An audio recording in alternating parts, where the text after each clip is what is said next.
So these chapters, so what I'm going to do, so we are going to give you a bigger picture in terms of macroeconomics. So essentially, this is going to give you an introduction, what we are going to discuss for the rest of the semester. Some of the stuff may be a little bit abstract because we haven't go to the detail yet, but that's normal. So then later, once we're done with the introduction, and then we will go into details one by one. So in some sense, this is what you're going to expecting from the rest of the semester. So this is a roadmap for this chapter. All right. So first, we are going to understand the difference between macroeconomics, which is this class, with microeconomics, which is a prerequisite for what we are going to discuss starting from today. Okay. And then, so we are going to talk about two very important topics in macroeconomics. So one is about business cycle, it's here. The other one is about long-run economic growth. So in some sense, when people ask what is macroeconomics, usually it's about short-term business cycle and a long-run economic growth. Okay, so we are going to see what are they and why they are important. And after that, I'm going to introduce inflation and deflation. Okay, and this is going to be closed by some discussion regarding to open economy macroeconomics. So what that means, that just means we do trade. Why we do trade? Because of comparative advantage, as we studied in microeconomics. Right? So that's the roadmap for today's talk. Okay. Now, so there are two exercises. Okay? So you may just do yourself or later. So that just kind of tests your prior knowledge regarding to macroeconomics. There are two questions. Question number one, what is the guess of the current inflation rate? And if you click the link, you can find out what's the current inflation rate. But for the moment, you may not know what is the inflation yet, but that's what we're going to discuss. But today I'm going to give you an introduction, and later we are going to have more detailed explanation, how we measure inflation, why it matters, and how we read that number. And furthermore, so what does that mean to policymaker? All right. The second relevant indicator is unemployment rate.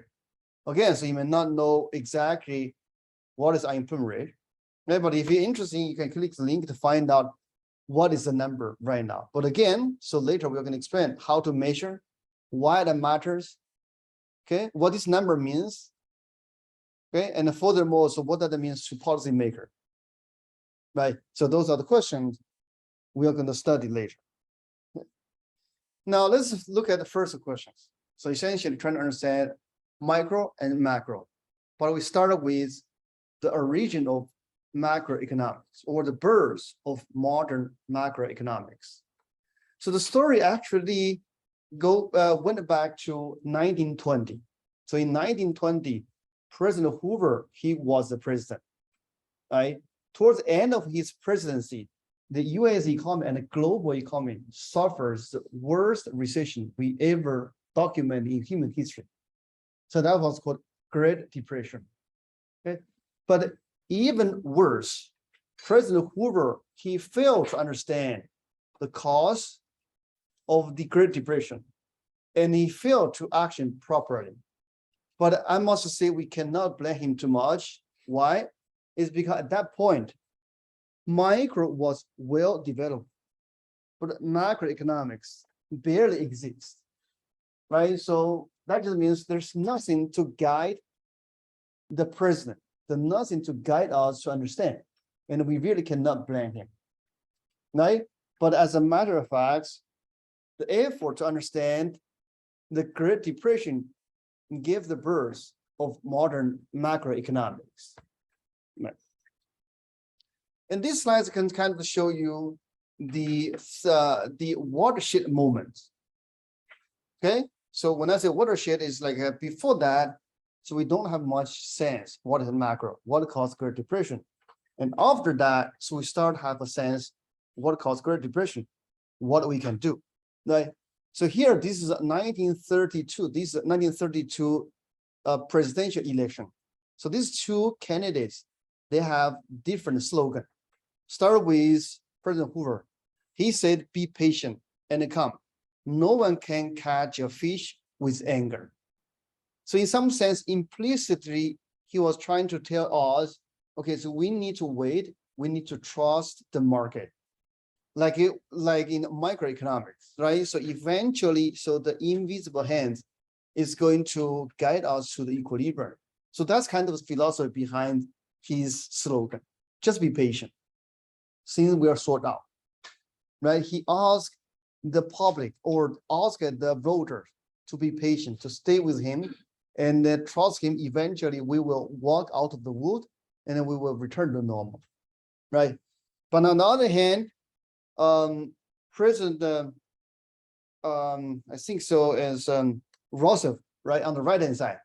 And he kind of have a bit of feeling of what's going on with the macroeconomic. And he has different philosophy, different political agenda. But his slogan is very simple. Happy day here again. Okay, happy day here again. But then you may be wondering how we can achieve that happy day, right? Where the happy coming from, right? So that is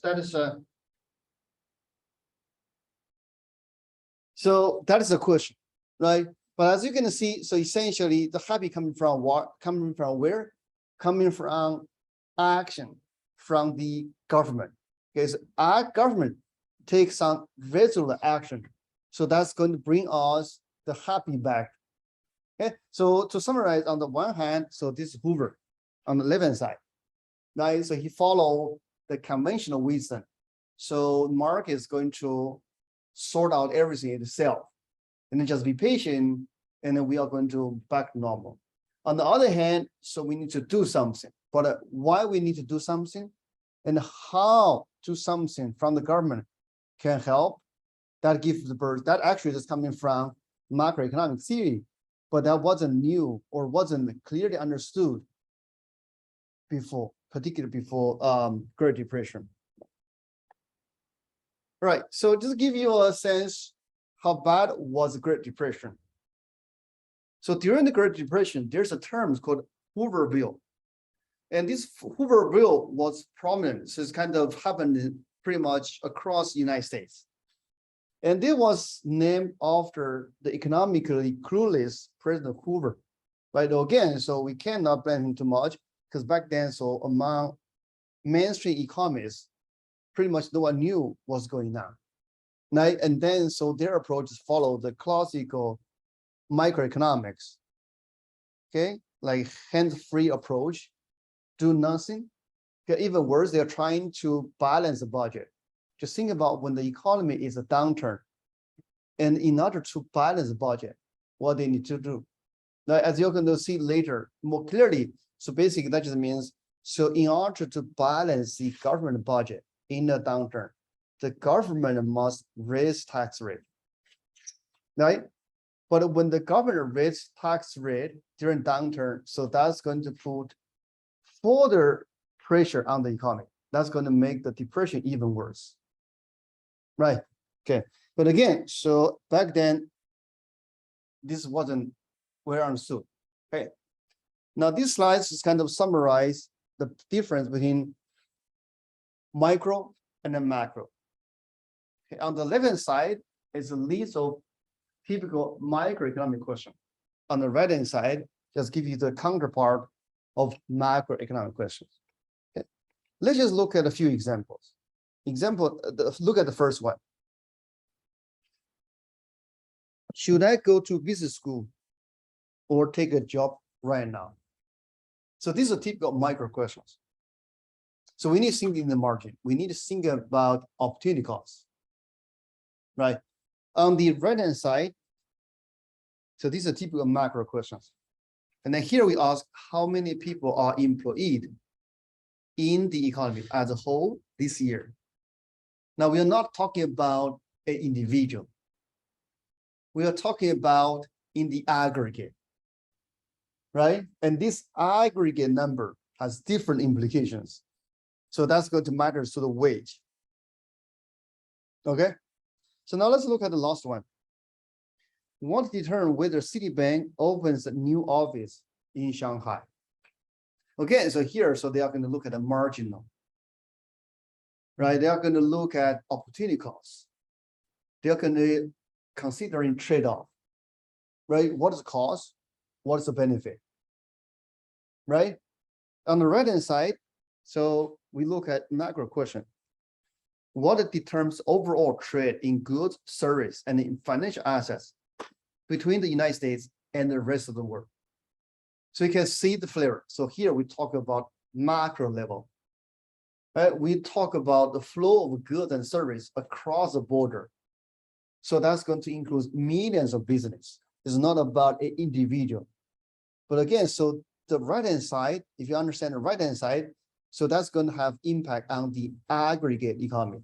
So for example, the total GDP. So for example, the exchange rate, right? Not the first one. Okay, so those are the examples.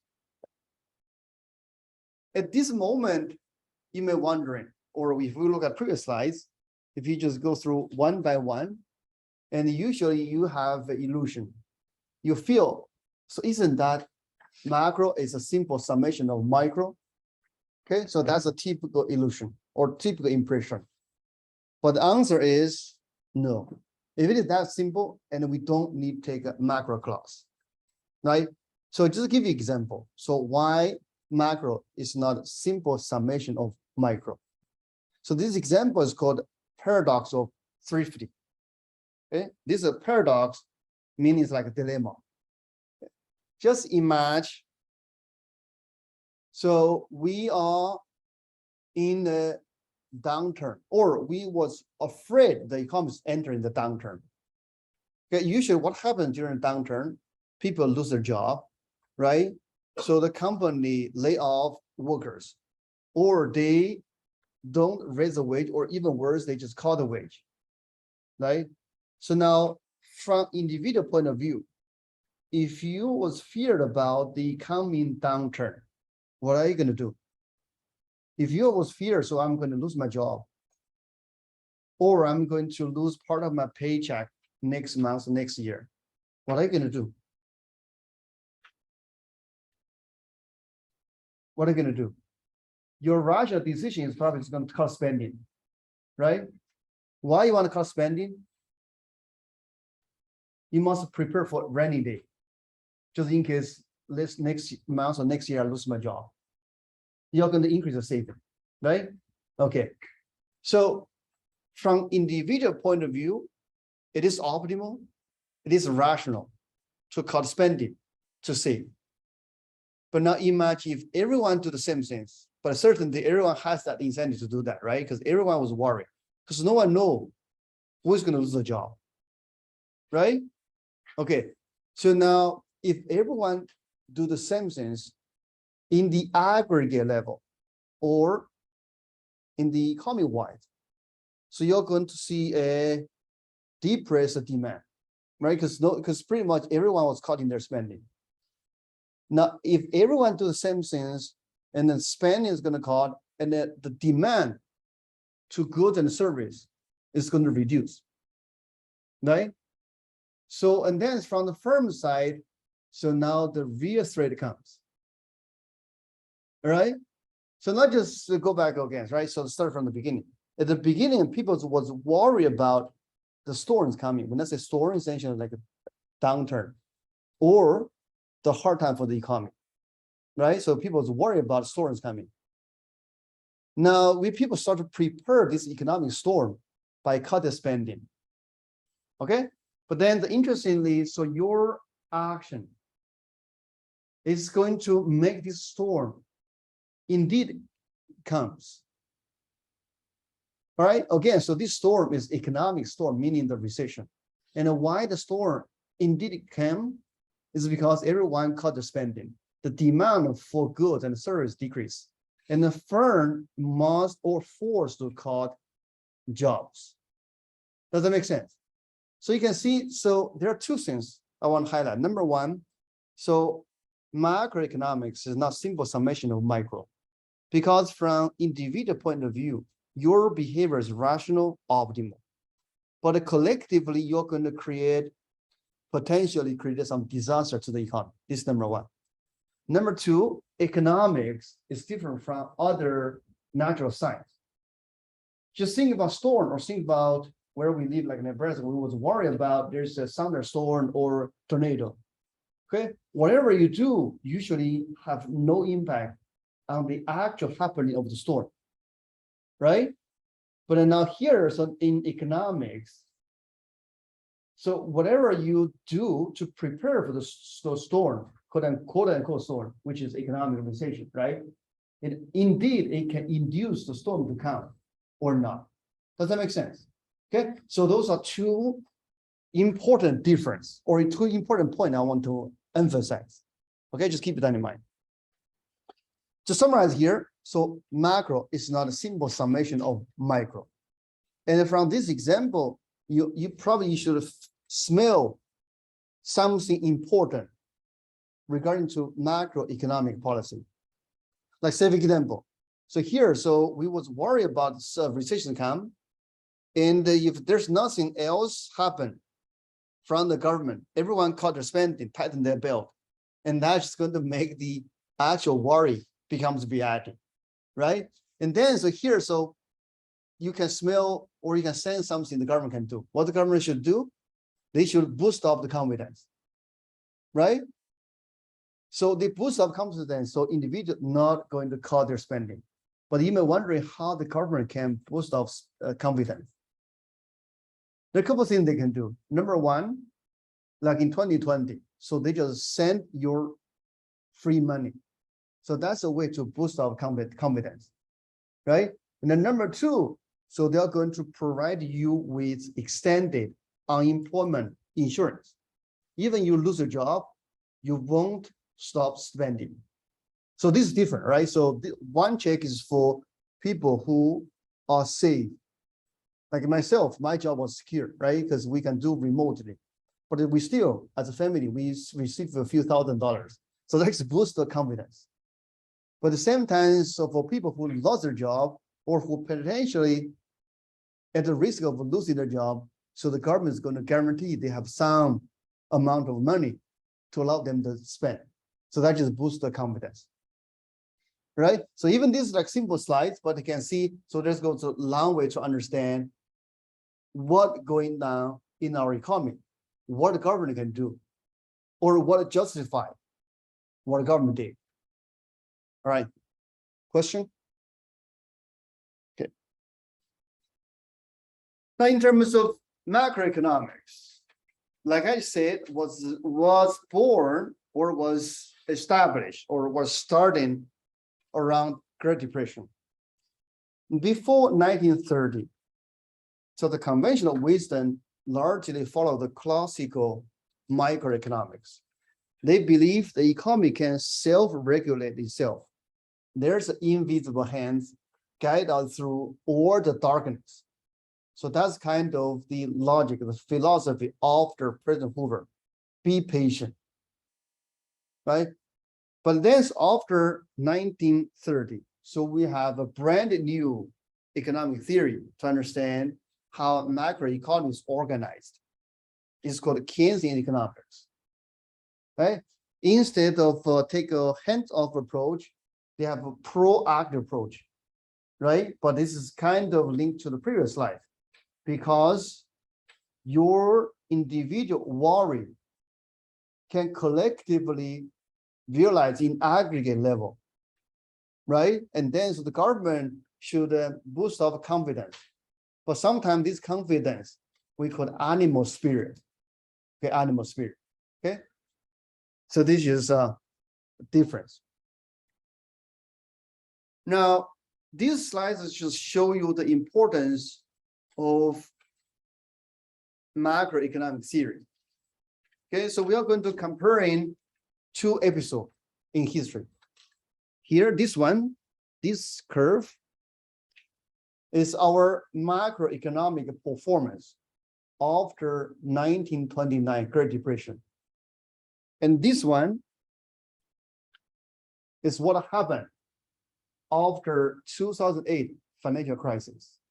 So these two are comparable because the 1929 Great Depression is the worst in human history ever recorded. And then 2008, that was the worst since Great Depression. So essentially it's the first, the second, okay?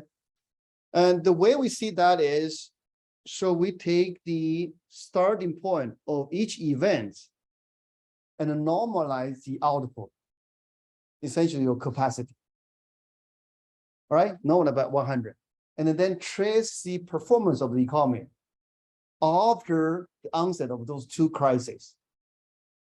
And then the difference is very, very obvious. There are two differences. Difference number one, in terms of the magnitude. This one is much severe. Look, so after almost 4 years, so the GDP is still more than 30% below prior the pre-crisis period.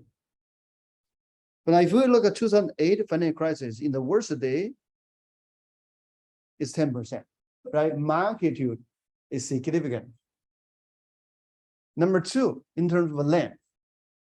So for the Great Depression, it almost take 10 years to recover, right? Because look at here, after 51 weeks, we were still 10% below.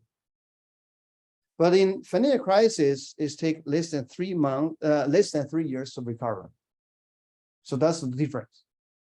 But then you may wonder what explains the difference? What explains the difference or different experience in 2008 and the 1929 financial crisis, 1929 Great Depression? Okay, so the answer is that from previous slides. Because in 1929, so we did not have a good theory to understand what's going on, right? And in 2009, so we have well-established macro theory to help us understand. So then, so help us to better prepare or better navigate for the storm. Again, so this is economic storm, right? So this is a second message we learned. Now the third message we should learn from these slides is that, so the economic downturn is very scary. It can be very costly. How we understand that? So the cost coming from the loss of output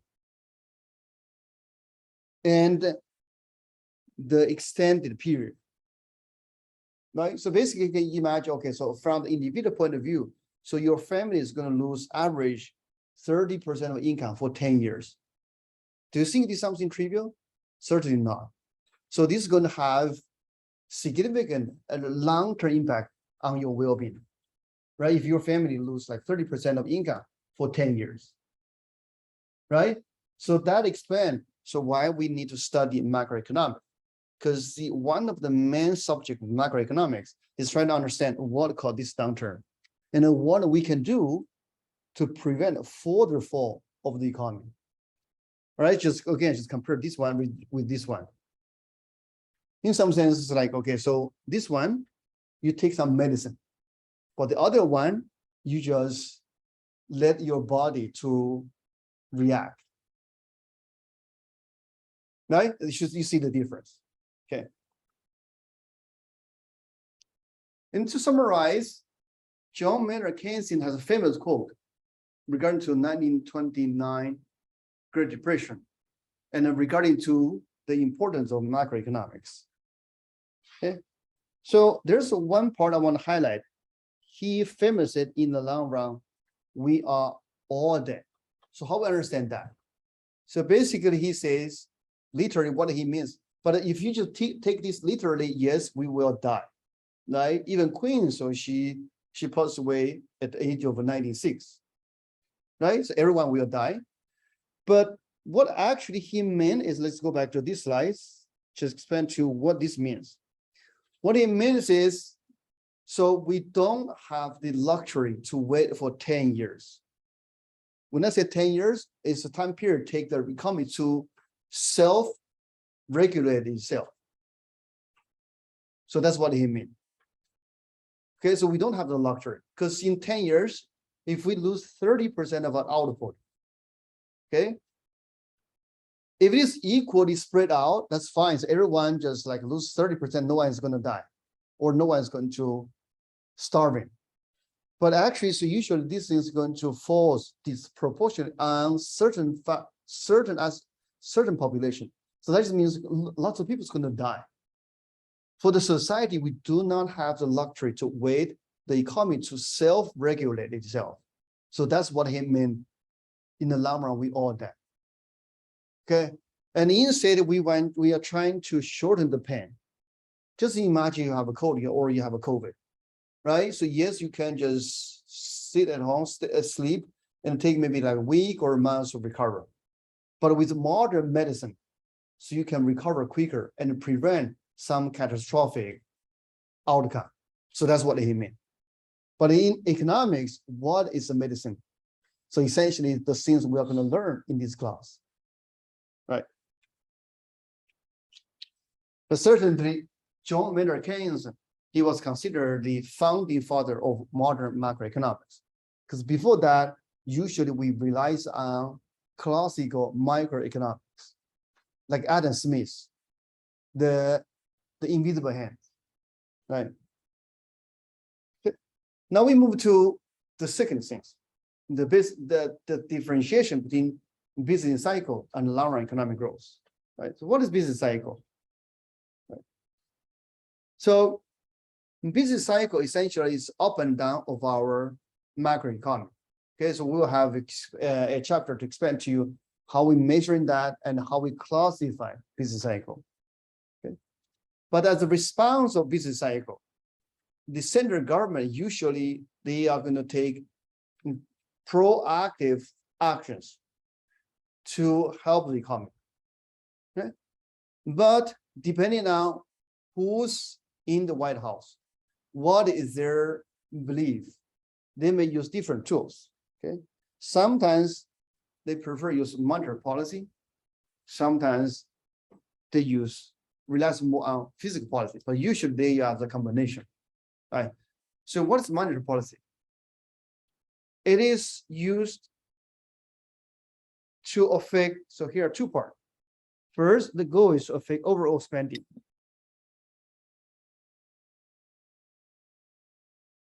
In terms of the tool they can use is to change the quantity of money. Okay, as we are going to see later. So changing quantity of money will have impact on price. And the price is going to have impact on your consumption and investment. On the other hand, so there's a physical policy. Again, so the goal is to affect overall spending. Okay, but they're going to use different tools that relies on changing government spending or tax. Okay, so this is the different tools. Now here we are going to run a few pictures. So this kind of just convince you in business cycle it matters because people is going to suffer. Right. So this actually happened in the United States. Okay. Some picture are pretty famous. You probably have seen this picture before. It was famous picture, right? So this happens in the United States. That's kind of summarize the cause of business cycle. But this is the worst business cycle or worst recession we have experienced. So in this picture, people were lining up looking for jobs or looking for free food. Right. Okay, so there's few. Now, what is growth? And growth is other aspect of our macroeconomy. And I think it's more important than business cycle. So how we understand that? So we look at the US economy from 1985 to 2014, but the discussion is going to be similar if we look at different time period or even longer time period. Okay. So we are going to look at two things. On the bottom, the red one is industrial production index. Okay. And so essentially, it is an index to tell you what is the total output in industrial sector. right? But certainly we have a normalization.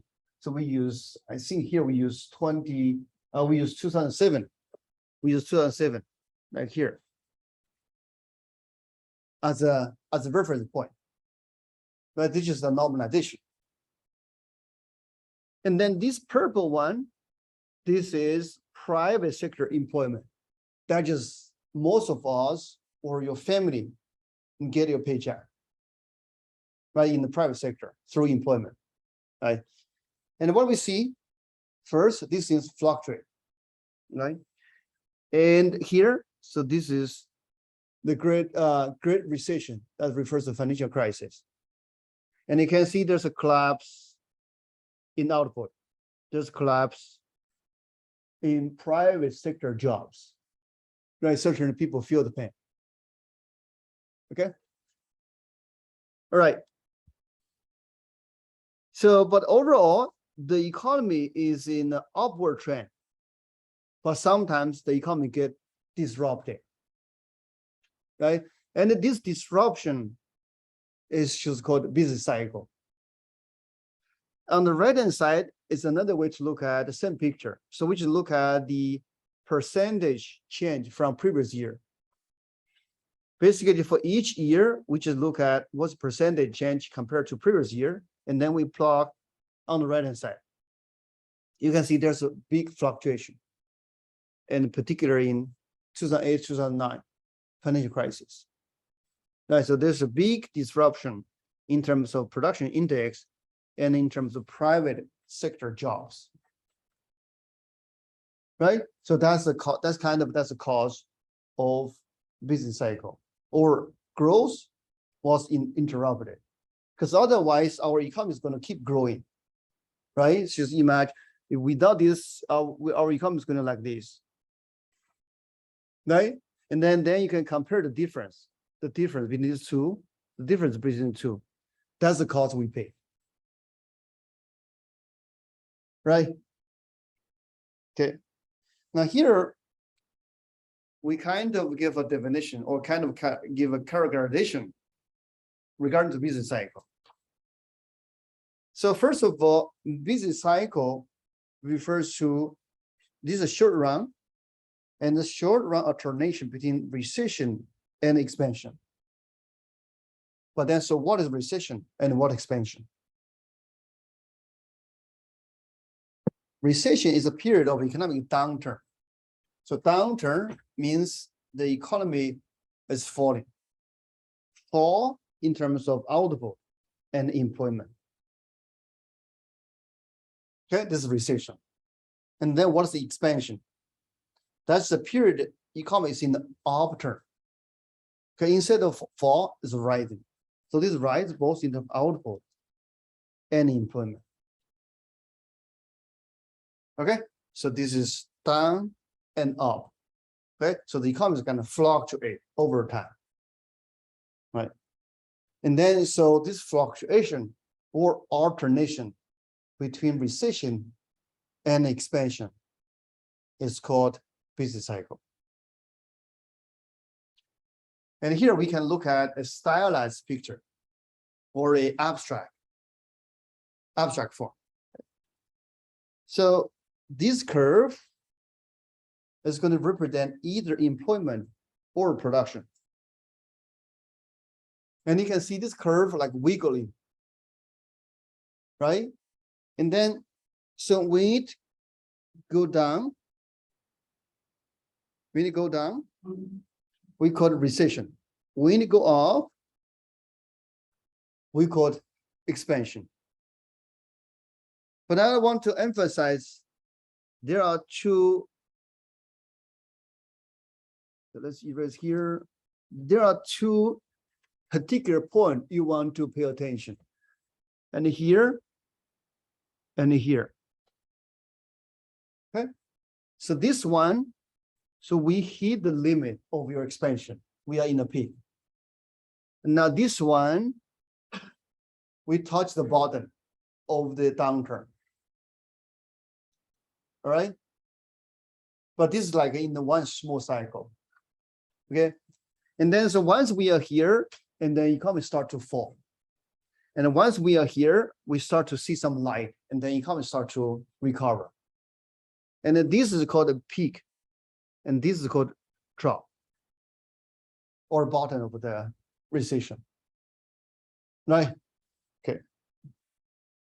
Now, in terms of a recession or in terms of business cycle, the main reason we cares about and we studied that is because the recession is going to bring us tremendous pain in labor market. Meaning, so the worker is going to have a hard time to find a job. And then so they're going to suffer in terms of their pay. And then they're going to lose their income. Okay, then they are going to lose their consumption. So that's a major pain, right? Like this background picture shows. So in 1929 Great Depression, so there are many people lined up for unemployment benefit, right?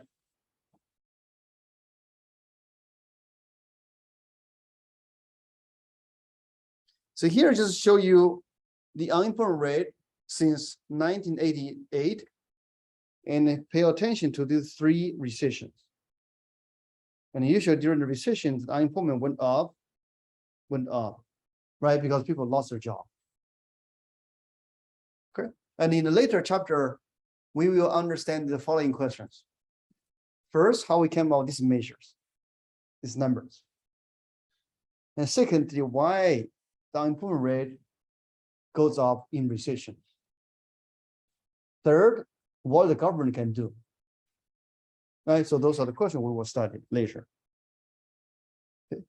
So there's a video, so I'm going to show you toward the end of the lecture, right? This lectures kind of give you a view regarding to macroeconomic theory on the cause and the consequence of business cycle. Right. Now let's look at this practice question before we move to the next topic.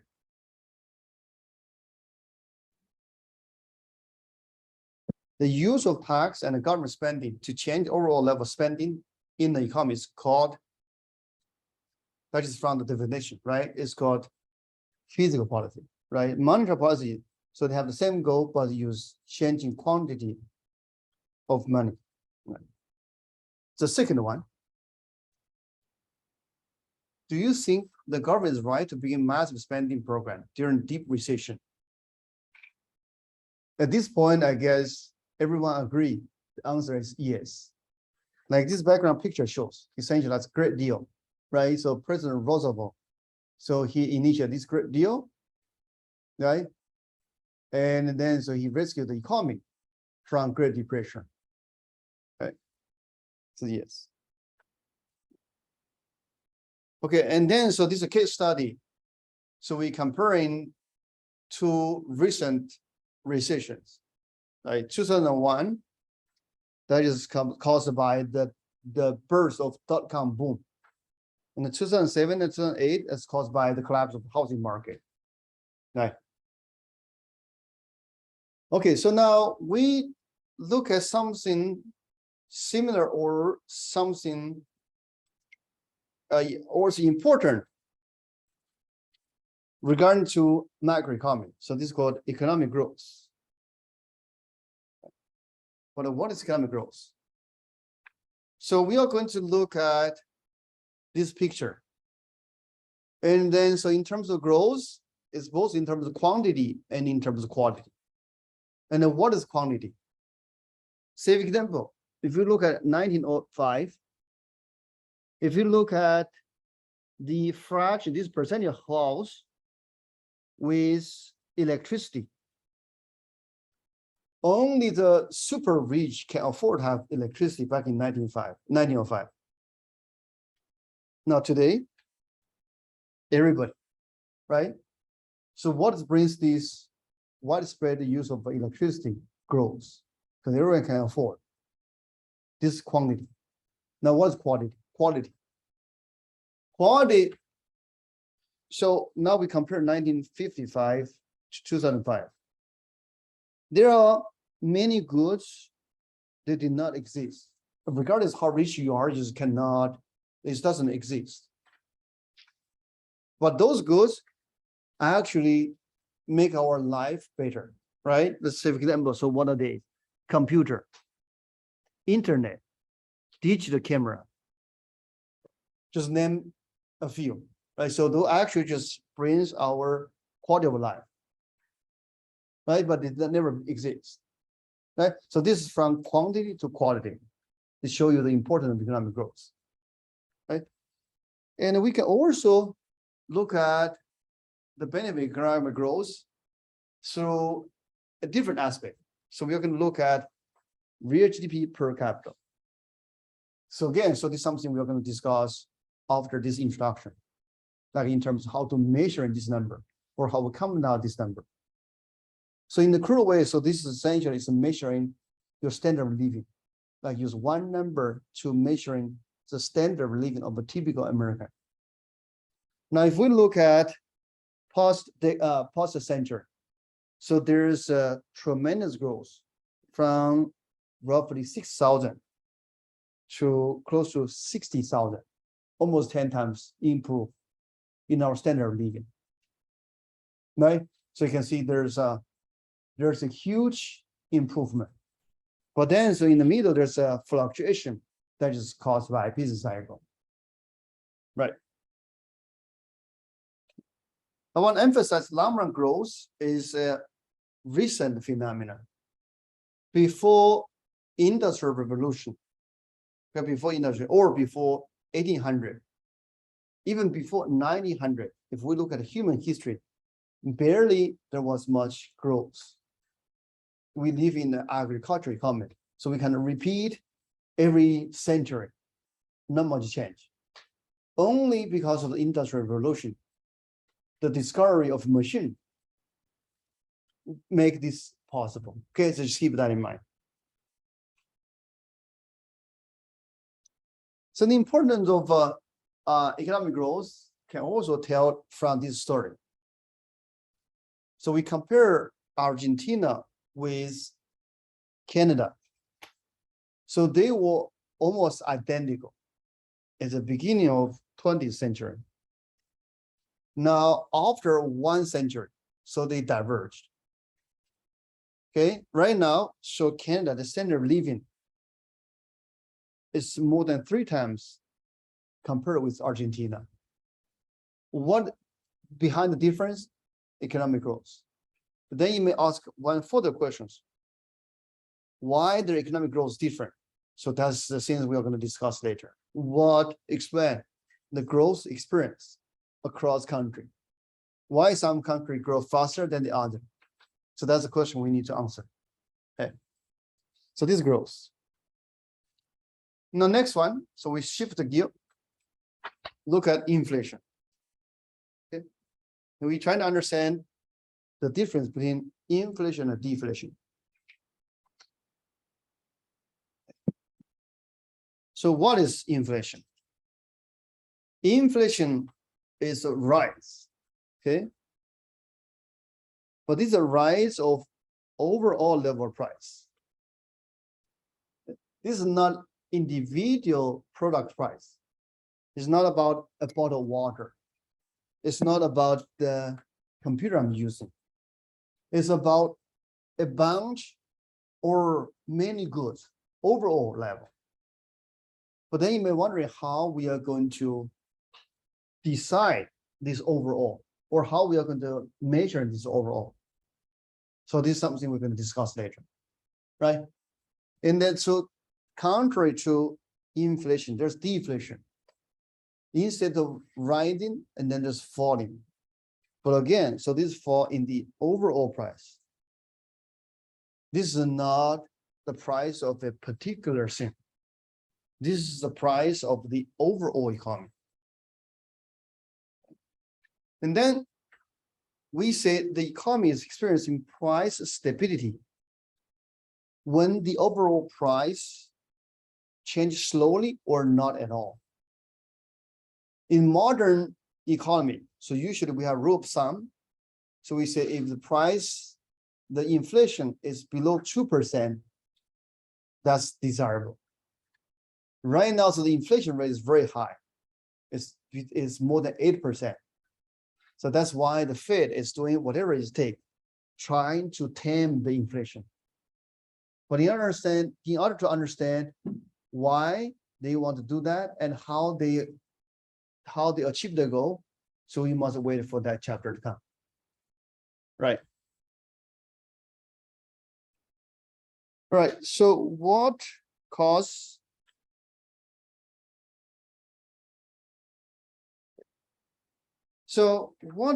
the inflation and in deflation? Usually, so in the short term, so this movement are closely related to business cycle.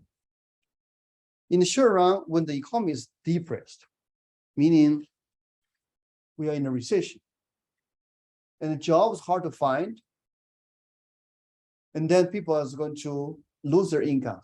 Spending won't be high, and then usually the price level is going to fall, meaning so we are going to have a deflation. On the other hand, so when the economy is booming, jobs are plentiful, wages are rising, demands are strong, and then usually inflation tends to rise. But in the long run, when we say long run, so usually probably like a few years or even longer. In the long run, story is different. Okay, so the overall level of price or the inflation will be determined by changing money supply. So in some sense, the crude way to think about it is, so in the long term, the price level is going to determine by how much money is in circulation versus how many goods we can produce. Because essentially we are going to use the money to what? To pursuing those goods. So this ratio is going to determine the inflation rate. That's in the long run. But in short run, it's different. Okay. Now here, this just summarizes why should we care about inflation or why we care about the price fluctuation. This is because they're going to bring economic loss. Right. So inflation is going to discourage people from holding into cash. Why? Because the cash is going to lose value. And then in the worst case scenario, people are going to stop using cash altogether. If you stop using cash, so first of all, for your business, for transaction, it becomes a problem, right? Because you are going to have a trouble to do the transaction. For the government, that's going to lose a source of revenue. Because government, so they can generate income through printing money. Okay. So on the other hand, deflation can cause a reverse problem. And the people is going to hoard in the cash. They're not going to do investment because cash is going to gain value over time. If you don't do investment, then the economy is not going to grow. And why they stop to do investment? Because money or cash becomes the king. Right, so this is reverse. So you can see either high inflation or low deflation, it becomes a problem to the economy. So that's why the central bank tried their best to maintain price stability. But certainly in the short run, so the price stability also matters to labor market. Okay. And I'm going to give you a further piece of history to highlight what the inflation means, right? So this receipt is coming from a former student of mine, and he went to California for a conference back in 1970, if you can read this. So the exact date is 1972, January. So he checked in January 19th and checked out January 23rd, if you can read. And from the receipt, the original receipt he gave to me, so the rate per day, let me see, where's the rate per day? It's $15. The rate per day. All right. Okay. But now the same hotel, if you check the price today, it can easily go to $300. So that's inflation. during the past 5 or 6 decades, the same hotel, actually this building still exists. Okay, the same building, same hotel, the rate increased from $15 per night to close to $300 per night. So that is inflation. That's a piece of historic evidence, right? Okay, so now we move to the next one. Okay, it's called international imbalance. What is international imbalance? First of all, so it just means we are going to do trade. We have an open economy. What is open economy? United States is an open economy, meaning US, we have trading partners. We do business with other countries. Okay, so these other countries, including, say, for example, Mexico, Canada, Japan, Germany, China, right? And why we do trade with those countries? Because of comparative advantage, right? So like a US, so we are good at producing high-tech stuff. And usually we import fruits, or particularly import avocado from Mexico, right? Or import car from Japan, or import machine from Germany, right? And then we export chips or export software, right? Actually, in our classroom, so we have students from international. Nice. So actually, that's also part of the export, because we are exporting higher education to other countries. So that's import and export, right? So once we have import and export, usually we have trade imbalance. It can be a trade deficit or it can be a trade surplus. So what is trade deficit? So first, we need to understand how we do trade. Let's just use US versus Japan as example.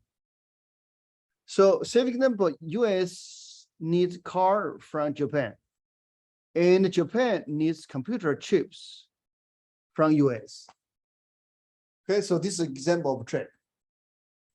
But in order to get a car from Japan, US must use their currency. But at the end, in reality, it's probably use US dollar. Okay, but just give you an example to understand how this goes. So, and then so US must first has some Japanese yen to pay for the car. But where the yen coming from? The yen coming from, so US selling chips to Japan and earn some Japanese yen. With the Japanese yen they earn from selling chips, they can buy Japanese car. So that's how the trade is conducted. Okay, but in every year, usually you may not have exactly match in terms of your sell and your purchase. It could be the case American demand lots of Japanese car because they're very reliable. But then, so they only sell a small amount of chips. And in that case, we import more than we export. Okay, but essentially export is a source of income. Import is what? Is source of expenditure. So we call this deficit. We import more than we can export. We run in a deficit. It is very intuitive, right? Because import is your spending. Export, your generate your income. You're running a deficit. All right.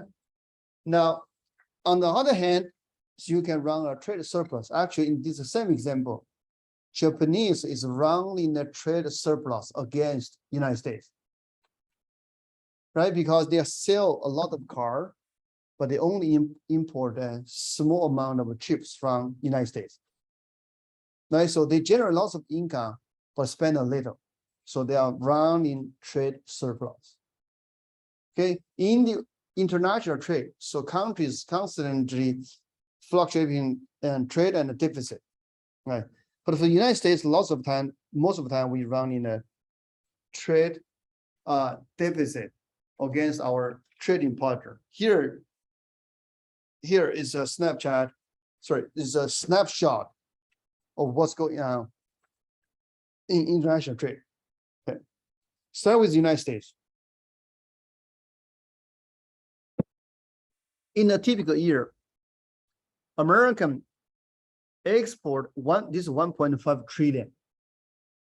Okay, 1.5 trillion to help you understand, that's roughly 7 to 8% of our total GDP. Okay.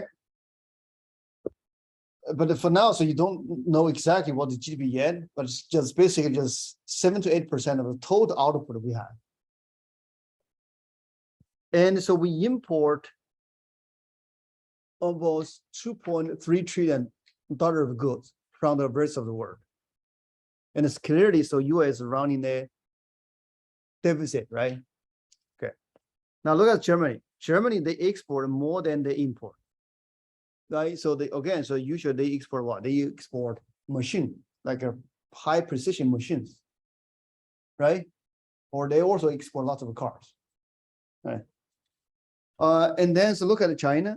So they export a lot, they import smaller amount compared to their import. So that just means they run a surplus, right? China right now is considered the world factory, right? They produce lots of lower value added goods compared to America. Now, Saudi Arabia, so that's another interesting case. So they export a lot of things.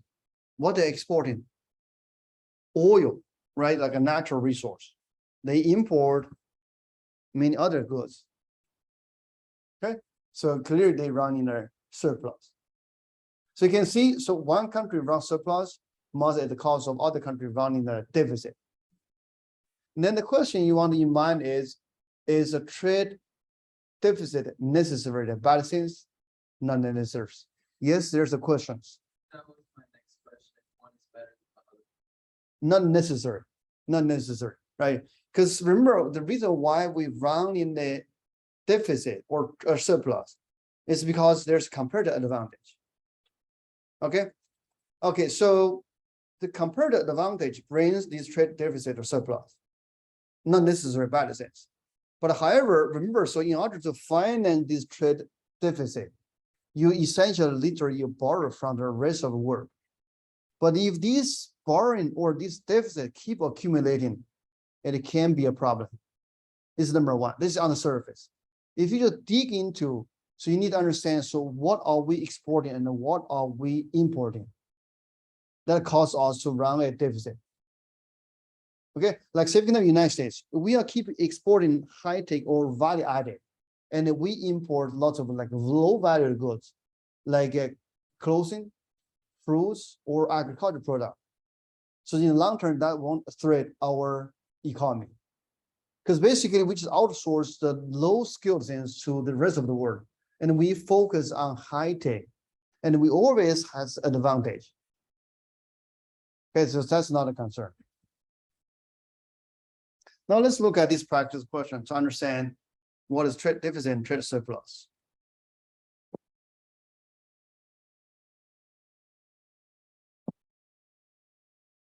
So this country import 1.2, export 1.1. Remember, export is like making income. Import is like you spend. Right? So you export more than you import, meaning you are running a surplus. Okay? So that's very, very straightforward. Okay. Okay. So now we can look at some examples. Okay. So here we look at Spain, right? So in Spain, so at some point in history, like this is all right, so this is starting from 1990.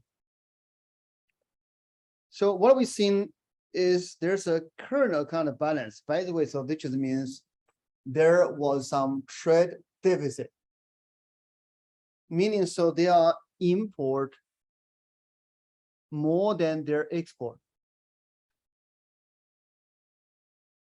Okay. So this import and export imbalance create a deficit. But this deficit eventually leads to the change in the housing market. So in some sense, okay, so there's influx of money. So when there's import more than export, so essentially it's borrowed from the rest of the world, right? Because so remember, so import is you use the foreign money, right? And export, you use your money, just you sell your goods. But you have a lot of import, essentially literally just means, okay, so I borrow from the rest of the world so that I can pay for the import. Okay, but then the rest of the world, so they have lots of money from Spain. What they're going to do, they're not going to keep the money in their shoes box. They must use their money to buy some things in Spain, right? So usually they're going to buy financial assets. Okay, and in this case, actually, they are just going to purchase lots of Spanish house. Actually, in 2000, so there was a booming in the housing market in Spain. Because what they're going to do with those money they get from Spanish, similar like in the United States, right? So what those Japanese are going to do with US dollar through trade surplus? So they must buy lots of property in the United States. The same story, but eventually it can cause some problem. Right, so this is case study. So what is the potential issue with trade deficit? Right. Now, the other example, you also appreciate the importance of macroeconomics. So we go further into his history. So there's a company called Montgomery Ward. In 1930, this company was very successful. What they did, so they hoard a lot of cash. Now, what happened in 1930 is Great Depression. There was a recession, right? And then we have started to talk about inflation. In the short term, if there's a recession, what happened to the price level? Intuitive is going to go down, right? Because everyone's don't have money to spend. There's no demand, and the goods become cheap. And this company caught in the spend and hoarding the cash. And once we emerge from the recession, what's going to happen? So they have a lot of cash to buy things cheaply. So actually they survived. Not only survived, they made a fortune during 1930. They was very successful. And in 1940, so there was post-World War II period. So the economy is in a similar situation. Okay. But then what happened is that, okay, so they use their past experience. This is what happens. This first is the Great Depression. This is the price level. Okay. And then after 1940, so this same company, so when they experience the business fluctuation, they do the same things, but unfortunately, so they overestimate the downturn. So they just keep hoarding cash for too long, but it was too late. Okay. And so essentially, so their cash lose their value and then never recover. And even worse, so the company went bankrupt. Okay, so from this example, so to show you the importance to understand the macroeconomic trend. But where your understanding coming from study macroeconomics. All right.